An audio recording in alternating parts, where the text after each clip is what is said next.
Welcome to the next episode, or the second episode of the GearBoks, a show which used to be a podcast, but now is a show where we talk about all things car. So I'm Mike Salomon, and I've got my esteemed colleagues with us tonight, broadcasting from chilly Joburg and some out-of-towners.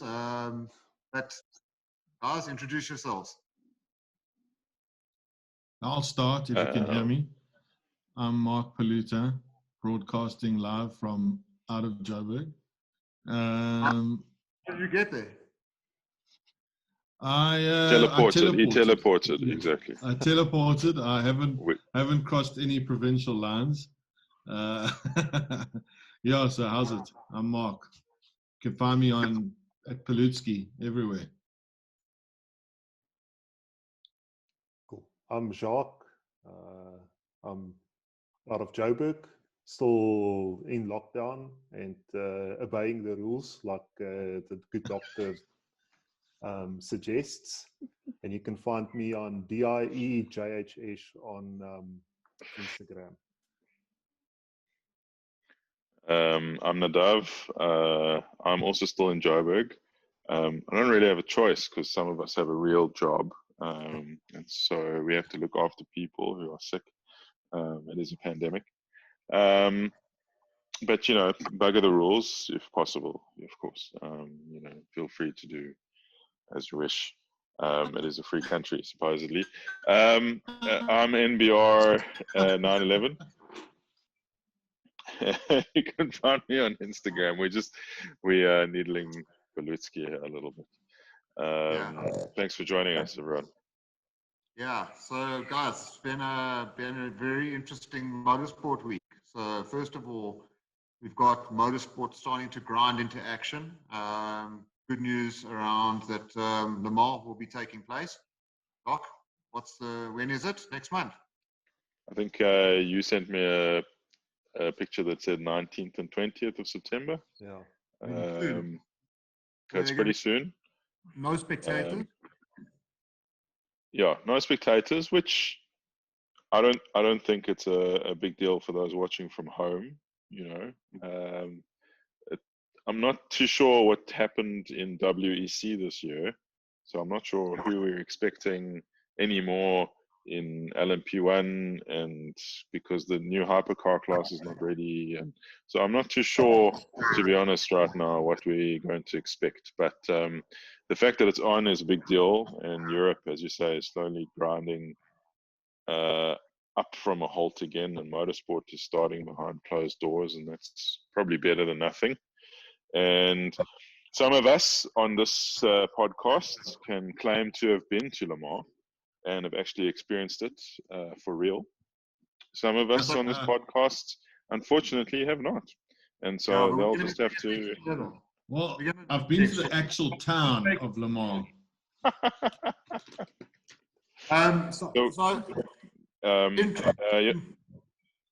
Interesting thing, actually. So, I mean, like with Le Mans, you mentioned the hypercar class.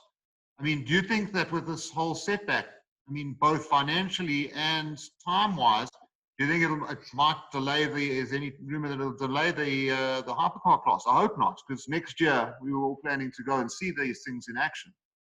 That was very exciting. So, what was going to happen was that there was manufacturers were dropping out of LMP1. LMP1 was the top class, competitive class in Le Mans. It was getting very expensive. It was getting very difficult to compete. And so a new class, headline class, was thought up, which is supposed to be the hypercar class. And hypercar being supposedly relatable to road cars, going back to the sort of late 90s, early 2000s, where we had cars that we semi-recognized on the track. Also helps from a marketing point of view. So we're all very excited to see cars like Aston Martin Valkyrie, or I think Scuderia Cameron Glickenhaus, that we're going to have a car.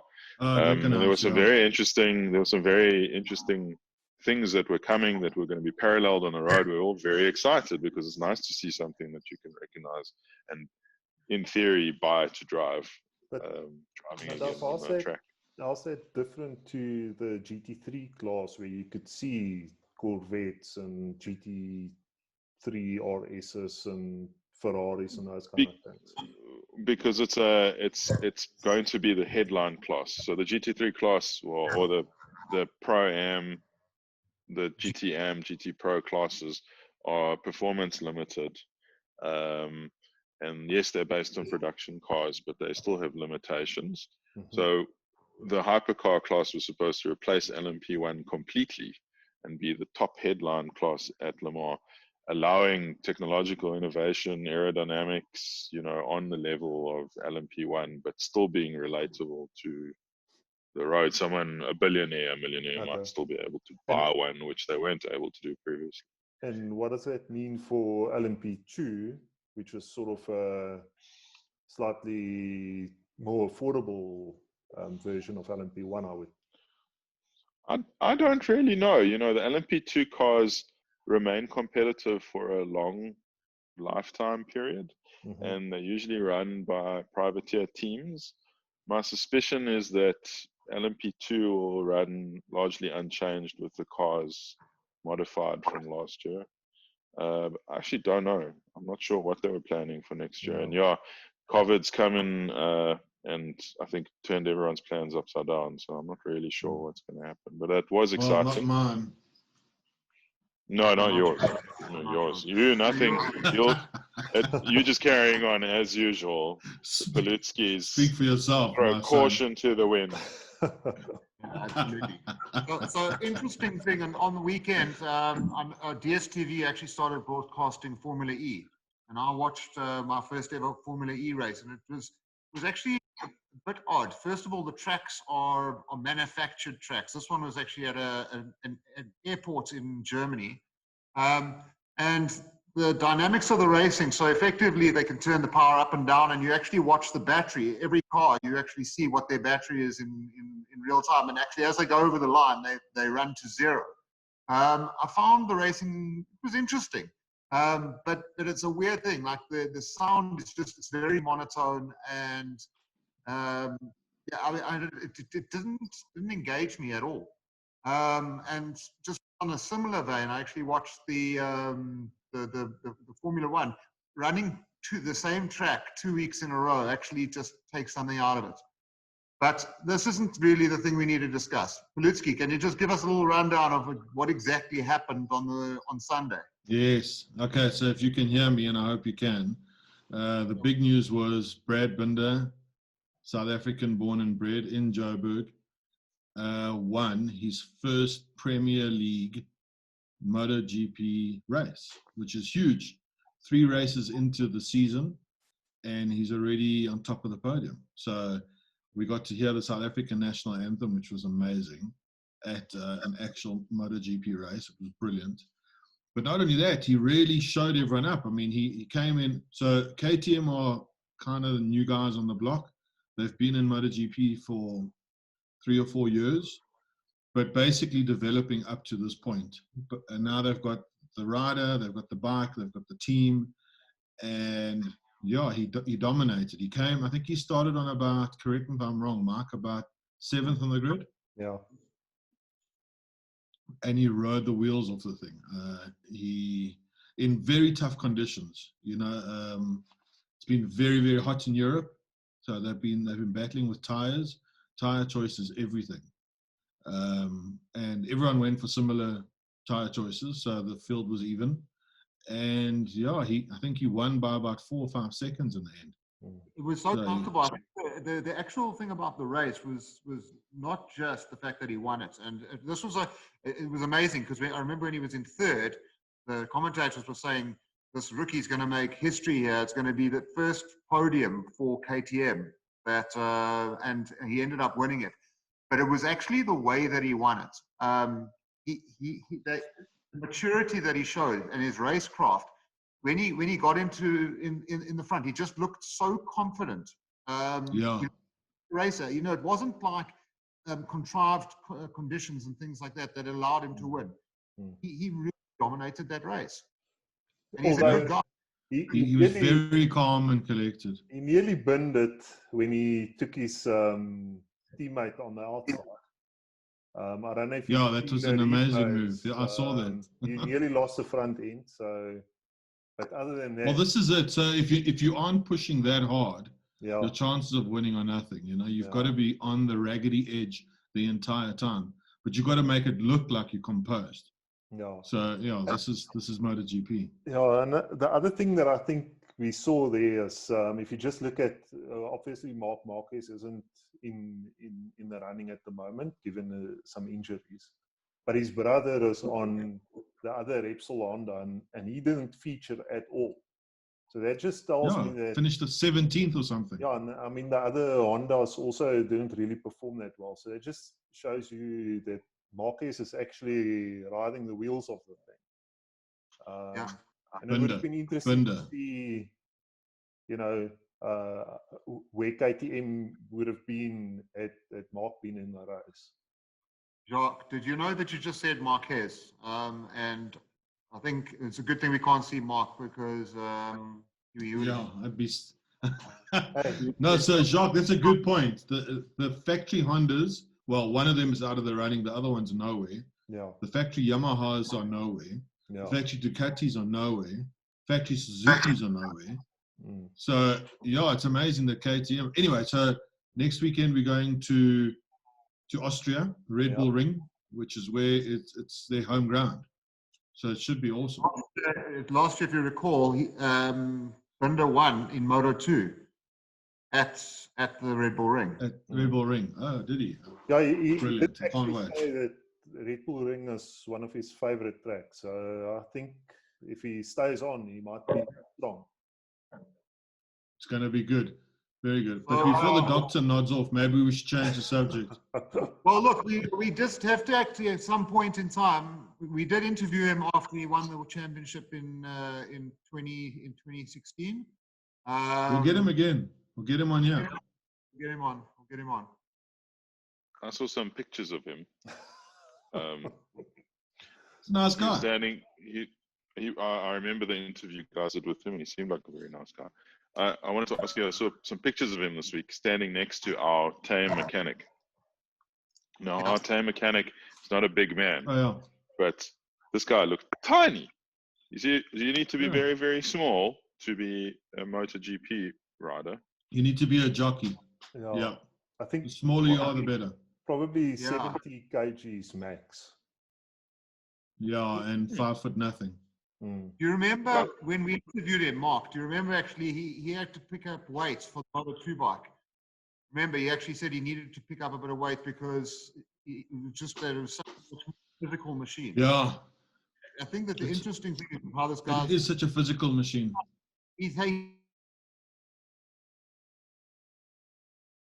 made a mistake and he ended up running the leading pace for the whole race, for the rest of that race. So this is not just once off that he did. He's actually already shown that he's got some serious skills. But anyway, else that the news. I mean, we're going to be discussing a couple of more exotic things later in the next two segments. Was anything really newsworthy that happened this week? M3 Touring? Yeah. Oh, yeah. Big deal. Cool. So BMW has confirmed that for the first time ever, there's going to be a touring, in other words, an estate version, box version of the station wagon. M3, aka station wagon, in an area of the market where Audi and Mercedes have gone unchallenged by BMW for a while. They've all had fast estate versions of their cars, and BMW seems to just ignore it. Obviously, it's too lucrative to ignore any longer, and it looks like there's an M3 version, M3 Touring version on the way, which is official release, and I think might just look like less of a for the front end. Yes, we're worried about the front end, which might just have those huge teeth grill Oh, things at front. Well, it definitely Um, will. But will it be rubbish to drive like the M4? Well, it's controversial, eh? Well, they finally fixed the M3 with the M3 CS, supposedly. Yeah. The question is, with the touring, will you look like less of a cock or more? Well, I'm not sure if it will even come to SA, to be honest. I mean, Jacques, what car do you True. have? I've got an M2. Stock standard, no downpipes, no stripes, no nothing. That must be the only one. Yeah. That's stock standard. It's going to be a classic. Yeah. Even Unmodified M2. What? Yeah, it's not confirmed for South Africa. However, Audi does bring the RS4 Avantia, although Mercedes doesn't bring the C63. So I would say it's 50-50 about whether it gets. They there or look not. so good as wagons. They Oh, really They do. do. And what don't they do? Fantastic. What a great car. Yeah, they're ticking You don't need an every box SUV. then. Hmm. Absolutely. We don't. Right. What else? No, I can't really think of anything. So I you know, think the I mean, they the- started to the defenders. Should be. Mark sounds like he's on another universe, If unfortunately. you, I mean, if I were like not an expert in this, I would just say that he's not in the same city. yeah, maybe. Sounds like he's maybe away somewhere else in a different town. Yeah. So yeah, all right. Well, Yeah, the only that's the end of the news. interesting bit that I saw is Mazda bringing out the performance version of the 3, which is actually quite nice. Yeah. So they're bringing That's out a interesting. turbo version, and it looks like it's actually going to be quite a fast little hatchback. It's about time Mazda hasn't had a hot hatch competitor in a while. Yeah. Yeah. So the last one was You've at become a bit obsessed with hot MPS. hatches. Excuse me. No, Doc's become a little bit obsessed with hot hatches. Yeah, there's nothing wrong with a good hot hatch. They cover a lot of bases. Yeah, and they're relatively affordable given the thrills. And that Mazda 3 is a nice looking car. Yeah. Absolutely. So your most midlife crisis results in some kind of hairy-chested convertible, but yours is managing itself in hot hatches. Yeah, the convertible's already done. I've had a supercar. You know, I'm over it. I'm getting old. It's time to, just settle down in a hot hatch. Yeah. Settle down in a Fold hot the hatch. seats down and put dishwashers in the back. That's my new life. All right, guys. All right, I think good. that's it for segment 1. We'll be back in a moment. Welcome back to GearBoks for segment 2.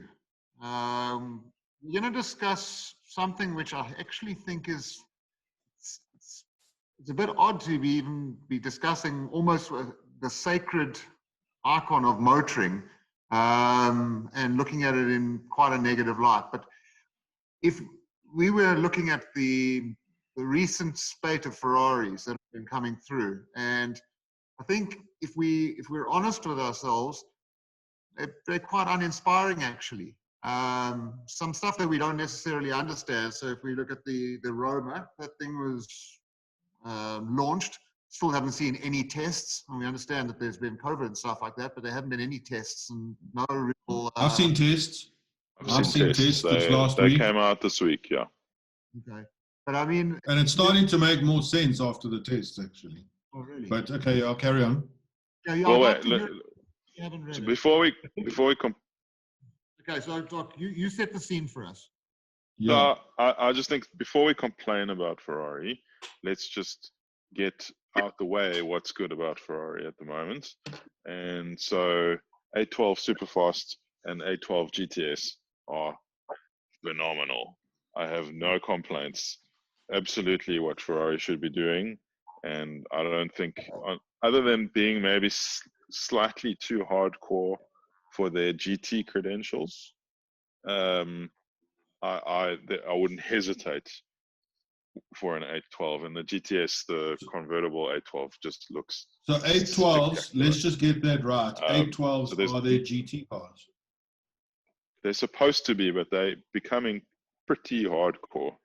And so my understanding is at long distance, they're maybe not as comfortable and as GT-like as you would have expected them to be. They're becoming pretty hardcore sports cars again, which is maybe a bit of a failing. But the point is, in the segment, I don't want to complain about the A12. I think the A12 is 2 thumbs up.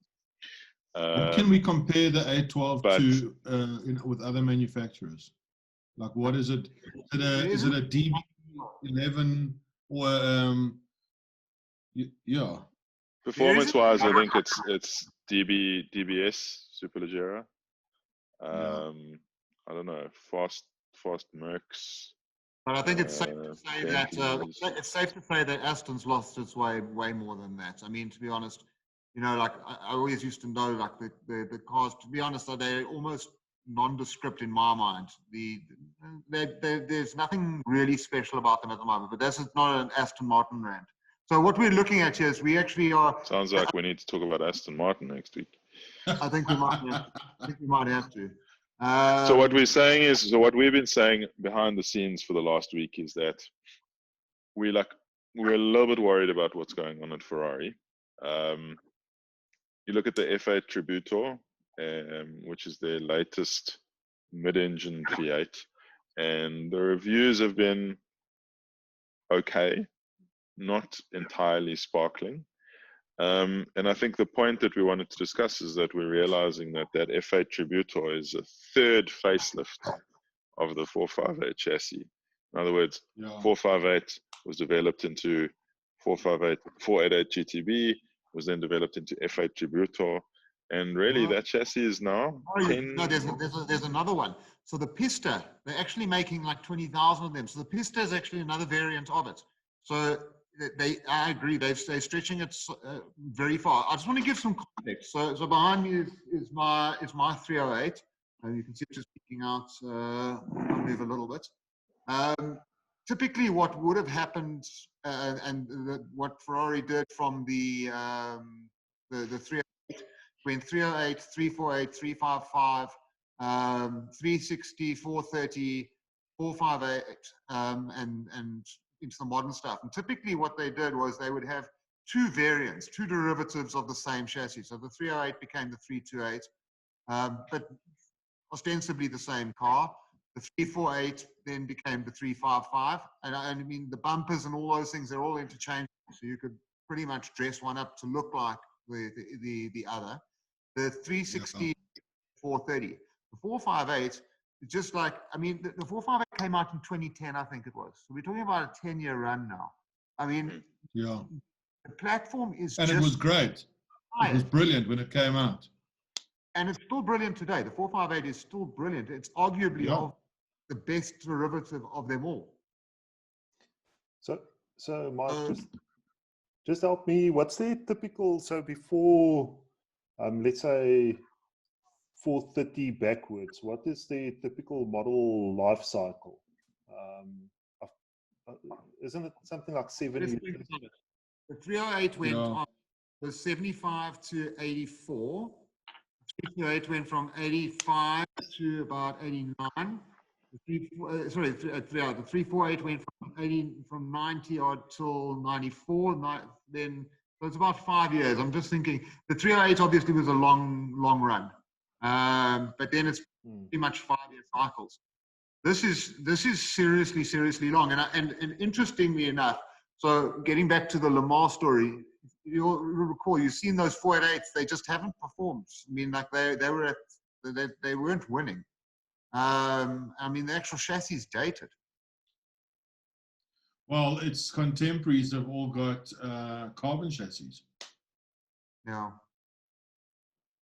But now, let me ask you the question. So I always make the joke about Land Rover.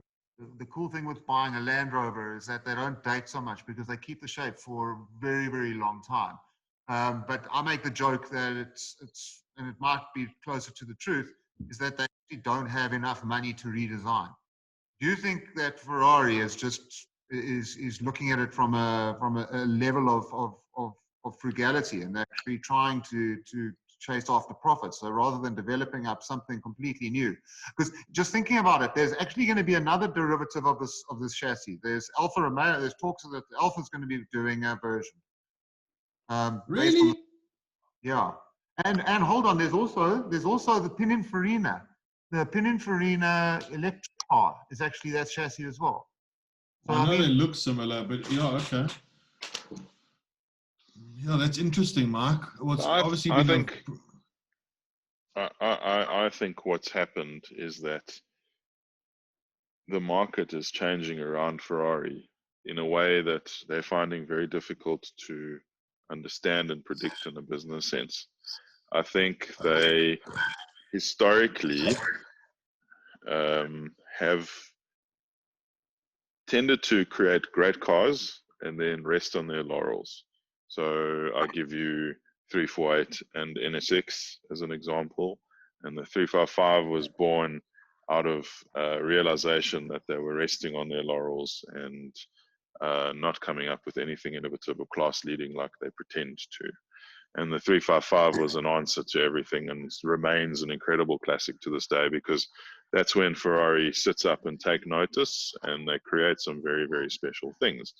And I think that's what happened with 458. 458 was a clean sheet design. It wasn't related to anything behind it. It was fantastic and it was contemporary when it came out. And it was great and it sold well. Its facelift, the 488, was also well received, reasonably, not so much about the car community because of its turbos, but the point is they're selling.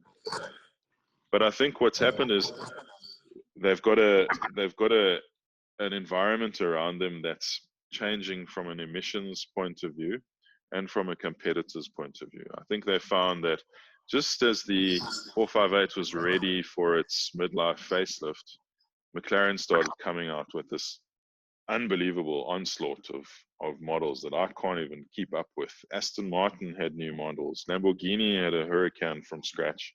And suddenly they found themselves doing what they always do, which is just updating their most recent model, whereas their competitors took a simultaneous 2 to 3 generation jump at the same time.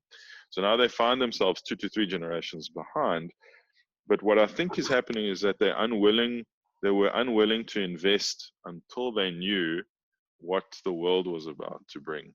Because in 2021 and then again in 2026, the EU emissions conventions are changing. And I think it's very difficult for them to predict what to release when.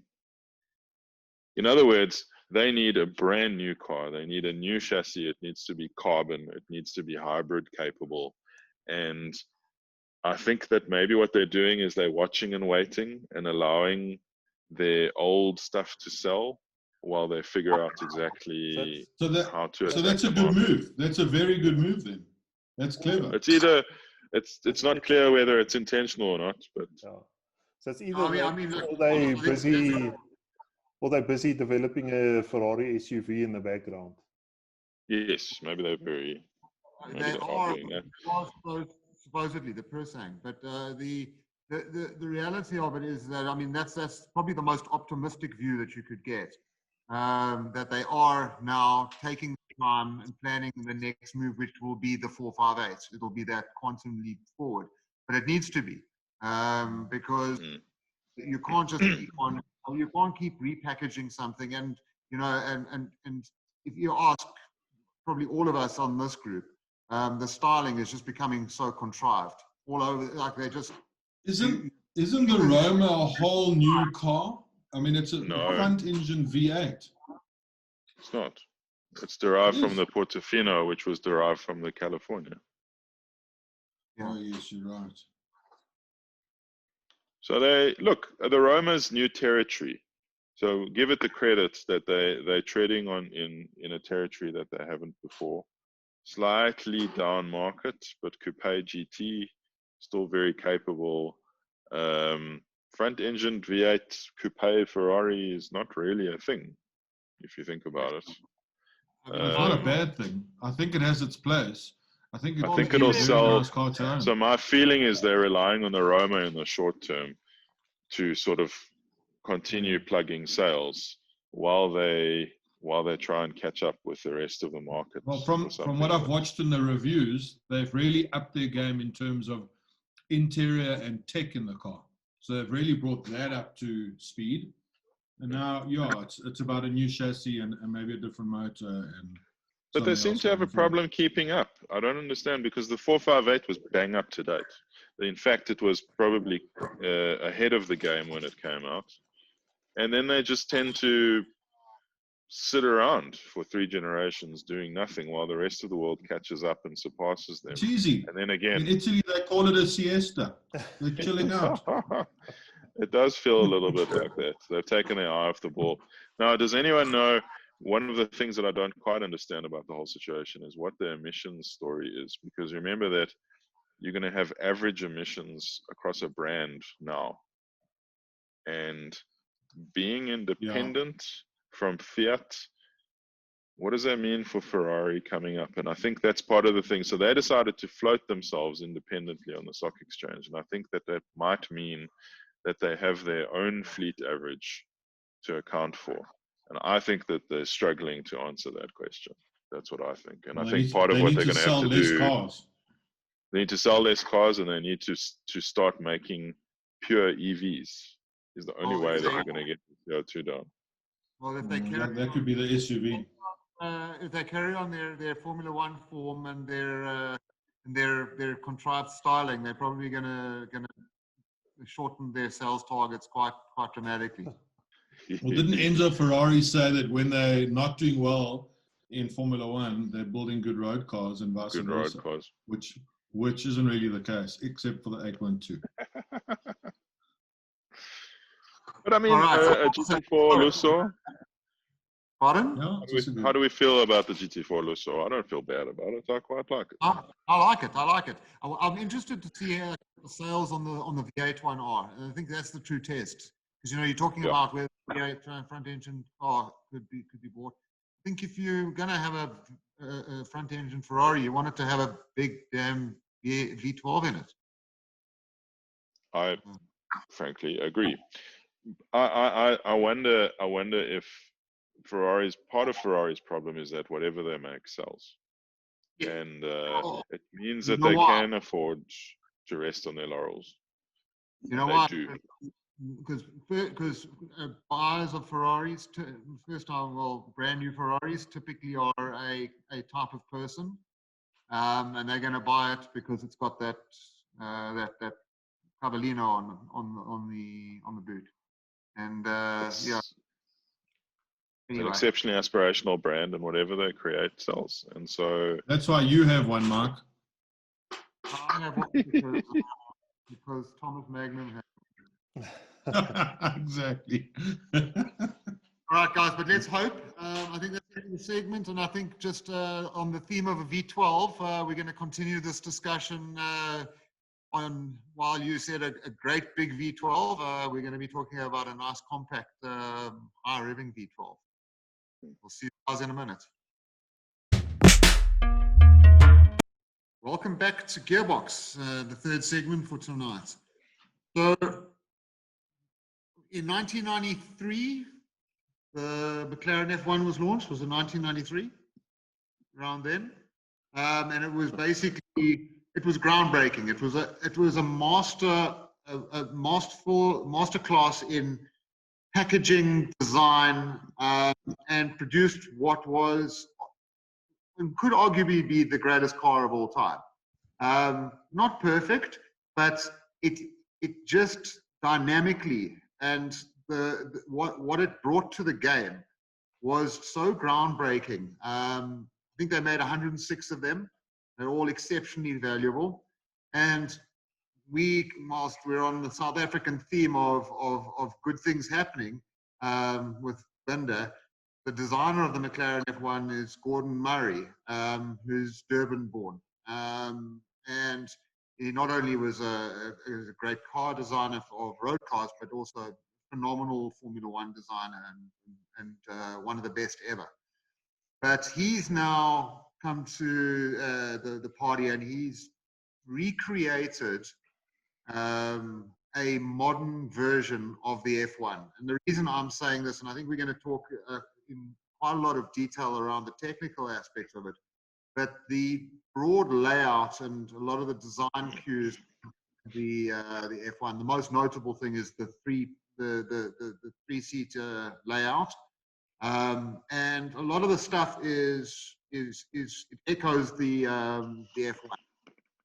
It was launched about a week ago, 2 weeks ago, and Yeah, give or take. the way that he did it was with Harry Metcalf, who's probably one of our motoring icons.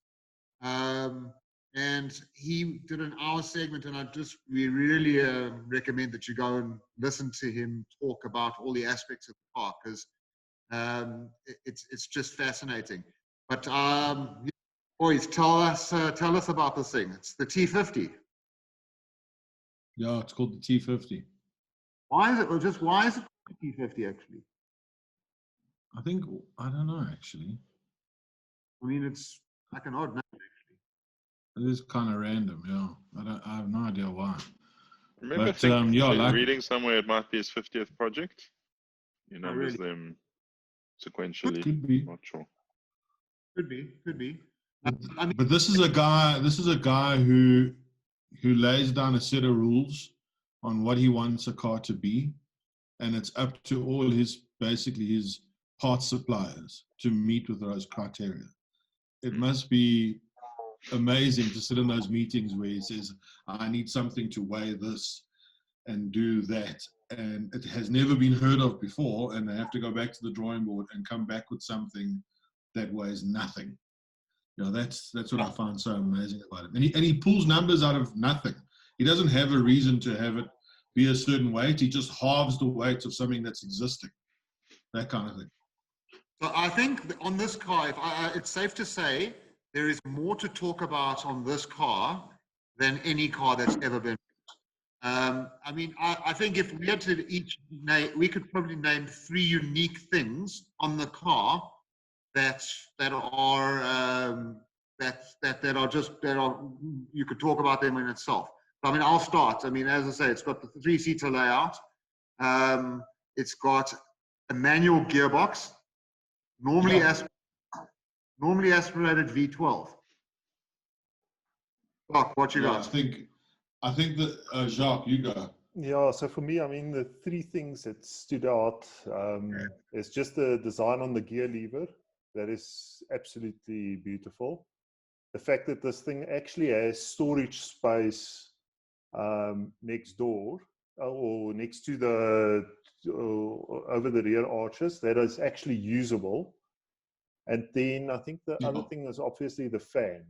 I mean, yeah, but to be a little bit controversial, I actually think it's a bit too clinical. It ticks all the technical boxes, but it doesn't really make me go, flip, I really need this thing in my life. Interesting. I don't think the F1 is a particularly pretty or emotive shape. Yeah. I think we've become used to it. It's a very functional shape, and function is often equated with beauty. But it's not embellished, and it's not very designed, and it really is what it is because of the wind tunnel and because of the purpose it needs to fill. And I think the T50 is the same. I don't think the F1 is one of the most beautiful cars, and yet to us it's one of the most beautiful objects in the world because of what it represents rather than what it looks like. And so the T50 is about the same. I agree with you. It's quite a simple shape. It's not very emotive. It's not very. You don't get that want from its looks. So I think the reason it has that, and Gordon Murray said it, is because in his mind, design is all about packaging. So he is trying to get all these things, and some of them are quite big, but he's trying to get seating, like you said, storage space, a relatively big engine, and it's a V12, and it's a 4-liter V12. and a manual gearbox and all of that packaged into a car that actually, when we see it in person, if we ever do, will be tiny. Just like the F1 is tiny.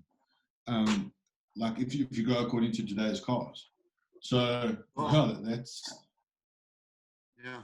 Well, I And mean, even more remarkable is its size. They said, I think they said it's between 30 and 50 mil longer than an F1. And if you think about that, the one thing that has changed in the last 20 years since we had the F1 is the amount of safety and technology that we expect from our cars. In other words, they've managed to incorporate all of the advances and all of the requirements, both in terms of expectation and of law, into the car with pretty much the same size footprint as the F1, which is an even more remarkable achievement. Why can't everyone do that? Yeah. Well, the only people who are doing that is Mazda. But it's not the size, I think, that actually is the interesting thing here. I mean, it's brilliant that they've made it compact. And one of the beautiful things about the F1, and we've all seen an F1. I mean, Mark and I have been fortunate; we've actually sat in the driver's seat of one. But it's compact. The interesting thing for me is that this thing's under a ton. This thing actually is not much heavier than the 4C. I mean, the 4C is light.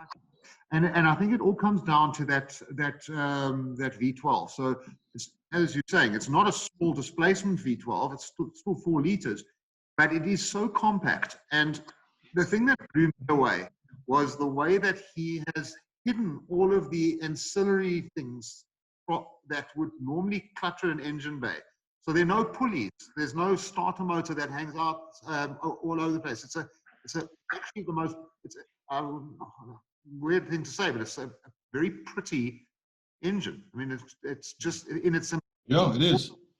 The way they designed the pipes. I mean, I would want mine ordered with ceramic coating on the pipes so that they look like spaghetti pipes. Because I think that I agree. Kind of engine that it looks like.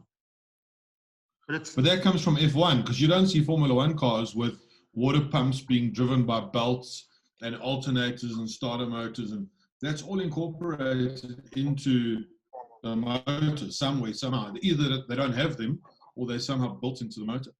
And that's what he's done, yeah. I mean, really cool. 12,500 revs, and it's not the most powerful engine out there. It's normally aspirated, so what, it's pushing like 700 odd horsepower? 650, I think. 660. So, which is actually not that much more than the McLaren F1. Yeah, but the McLaren F1 was 6 liters, I think. So this was down 2 liters. 6.1. Yeah. No, in terms of specific output, I think it's a very impressive motor. Cosworth built the motor for him, and interesting, for the umpteenth time, we'll point out that Cosworth have just created 2 naturally aspirated high-revving V12s, one for Aston Martin and one for Gordon Murray Automotive, basically in the space of 2 years. I think Cosworth are at the top of their game at the moment, although they've always been near the top at least. This engine, as you say, remarkable in that it's a 3.9 liter naturally aspirated V12, but absolutely tiny in its footprint. Stratospheric rev ceiling, no ancillaries, so no drag on the engine as well. So it's going to be incredibly efficient.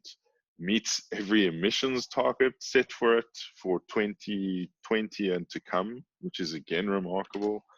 For me, what was amazing from the layout of the vehicle was they showed the engine along with the gearbox and diff, and the axle line on the diff was quite visible, and the axle line was quite a bit higher than the engine itself. In other words, the bottom of the piston, the top of the piston is below the axle line. That's how low that engine is. And the crank height above the bottom of the case is 18. So in other words, the center crank height above the bottom of the case is 89 mil. So there's 8 centimeters between the bottom of the engine and the middle of the crankshaft. They have packaged this thing unbelievably. What a little piece of engineering, and that's just going to be one of the incredibly special bits of the whole car, which is So there was- special in every way. So There was they- one they- thing they- that I'll They're building 100 of them? sorry, Mark, you go. No, sorry, they're building 100 of them. Yes, 100. Hmm. So there was And another 66 thing. I sold listened to prior Chris to the Harris's release. interview of him. Can you hear me? Yes. So there was one thing that Chris Harris spoke about on his interview with Gordon Murray that I listened to recently. And that was in Formula One or in MotoGP or in anything where you have very high revving engines, they use something called pneumatic valves. So a valve spring can't cope with the rate that it has to open and close. It starts having something called valve float.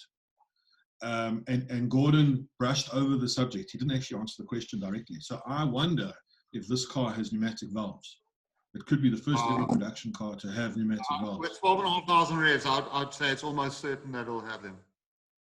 Yeah, that would be very cool. I think, if I'm not mistaken, Koenigsegg have done pneumatic valves or have demonstrated pneumatic valves in a road-going car. I think they have. Have that. Yeah, that's right. But it's true. I don't know that either Cosworth or GMA have mentioned what their valve train is. Although I suspect that it's the absolute. I think it's at the absolute top of the mechanical drivetrain possibilities. I don't think it's pneumatic, but we'll see. Unless he's gone with something really awesome, which could be Desmodromic. That would be unbelievable. Oh, you just put that in there. Hey, Ducatisti, you. I have to. Mark, I have to. you're a bike guy. So, how much is this thing? Yeah, I'm a bike guy. Yeah, so It's I mean, true. Why bikes don't have pneumatic valves? Bikes, But they've got tiny valves. They've got tiny valves. They've got sodium. They're very light. They're sodium filled, and they are tiny. Here you're talking about. Yeah, but a something that's V12 4 litre of engine, so they're 3.9. decent-sized valves. Well, no, 3.9 V12 has very small cylinders. So maybe that's the answer. Yeah, actually, yeah, good point. You could have also gone for a 5-valve head. But yeah, there are things that could have been done. You're right. I suspect it's mechanical. We'll see. Hey guys, how much does this thing cost? I think it's 2.6 2.5 or million 2.6 million pounds. pounds. And I- So, I mean, it's like 10 times less than a F1. It's a Not bargain. quite. Genuinely. Maybe a sixth of the price, yeah. But tell me, I mean, like, how do you get one of these things? Probably all sold Aren't out. you on the waiting list, Mark? I mean, I'm asking because I want to get on the way. I mean, I wonder because if you buy Enzo, you have to have been a previous customer on one of their other hypercars or a Ferrari and that type of thing. I'm interested to see, because this is not a McLaren. So the actual McLaren customers wouldn't have any relevance to this. I mean, the F1. Well, but I think an F1 owner has a lot of them are in contact with Gordon Murray, and I imagine that your first port of call looking for customers would be the owners of an F1 to have a matching T50. And from there, I imagine it's a very exclusive invitation-only club. You would have been approached if you want. So he said a lot of the guys that have applied to buy them there's a younger generation of wealth coming through that never got an opportunity to buy an F1, and also an older generation of guys that can't afford their dream car, which was a McLaren F1. So he said, relatively speaking, the T50 is quite a cheap alternative to the F1. It is. I think it's an incredible bargain, frankly. Yeah. The designer of the F1 took his F1, which he designed from tip to tail, sorted out all the problems with it, like Chris Harris used the word, debugged it, and put it back on sale. And it's a tenth of the price of the original. It's a bargain. It really is. It's a bargain. Before we finish off, in the same week of launch of this thing, they actually had Lamborghini. I don't know if you noticed, they actually launched their very exclusive track-only car. based on the Huracan. Oh, I completely missed that. I'm mentioning Well, Did they really? Yeah, and the reason I'm mentioning it is that as brilliant as the T50 is, in that it is just been designed in that way, the Lamborghini is exactly the opposite. It's just outrageous and silly and all that type of thing. And you can just imagine there's going to be people queuing up for those ones as well. So and the first thing they'll do is they'll take the based on bumper a off the back. Performante, I'll take the back bumper. Well, listen, a Performante is a brilliant car. So Well, based on that, it's going to be bloody good. I drove that Huracan rear-wheel drive, and I could not believe how visceral that car is. I can tell you, it's guttural. It's definitely Yeah. something They're to brilliant.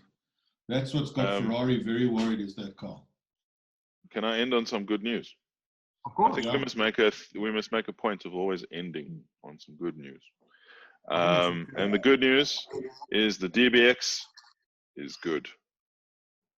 Yeah, Really? true story. Yeah, journalists like That's great news. So the press embargo on DBX, Aston Martin's new SUV, was lifted this week. So of course the internet becomes flooded with information about the DBX, and there's very little criticism. Really? Thank I just God got it's an email good. from them. They just need to start making it so that they can sell it, and hopefully Aston Martin, Survive. for the umpteenth time, is saved. I just got an email from them asking me to come and That's test the drive only it. reason that you wanted to succeed. It's not because you like SUVs. It's just because you want to see Aston Martin continue. I want to see Aston Martin continue in the same way that Porsche created the Cayenne. They're an SUV company, but they create things like a 991.2 GT3 RS for us. If that's what the DBX allows, I'm all for it. Let's see more Yeah. sporty Aston Martins in the future. I'm so relieved that it's good. I really am. Hopefully Spot of good news. some pretty Aston Martins as well, because I mean the latest isn't really that pretty. Yeah. Styling's been controversial, story. although the DBS Superleggera I think is a reasonably good-looking car. No. Well, I'm going to have that as a topic for next week. Okay, Guys, Aston Martin. What do you think of their range? Yeah. Guys, it's been great. Missed you all. We'll see you again next week. Everyone be safe. Ciao. Thanks, everyone. We were Cheers. GearBoks. Bye. Ciao, bye. Bye. Ciao.